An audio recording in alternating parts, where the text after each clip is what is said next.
ఇంత ఫాస్ట్గా ఎప్పుడు వెళ్ళమాకండి. ఫాస్ట్ 160 వెళ్తున్నా, మీరు ఇంత ఫాస్ట్ మటుకు వెళ్ళమాకండి. మాకు సార్ ఏదో తొందరగా వెళ్ళమన్నారని వెళ్తున్నా ఏదోలాగా, మీరు మట్టుకు వెళ్ళమాకండి. కూడా అర్థం లేదు ఒంగోలు. మరి మేము రెస్టారెంట్కి పోనీ, రెస్టారెంట్ అనుకుంటా శుభ్రంగా ఆడికి వెళ్ళి వీడియో పెడతలే. నేనైతే ఇక కార్లో ఒక్కనే వెళ్తున్నా, సార్ వాళ్ళు మా కార్లో వెళ్ళిపోతున్నారు.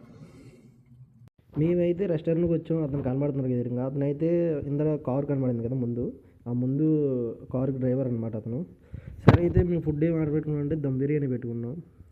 దమ్ బిర్యానీ అయితే చాలా బాగుంది బ్రో. తర్వాత కర్డ్ రైస్ పెట్టుకున్నాం. కర్డ్ రైస్ ఒకటి పెట్టా, సర్లే అతను కొద్దిగా హెవీగా తింటున్నాడని చెప్పి మళ్ళీ ఇంకోటి ఆర్డర్ ఇచ్చామన్నమాట. కర్డ్ రైస్ అయితే చాలా బాగుంది.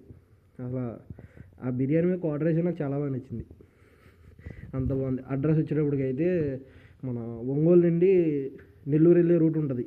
ఊళ్ళో నుండి హైవే ఉంటుంది, చిన్న హైవే, బైపాస్ హైవే అంటారు. ఆ హైవేలో బొంకు ఉంటుంది అనమాట, హెచ్వి బొంకు. బొంకు పక్కనే ఉంటుంది. ఫుడ్ అయితే ఒకసారి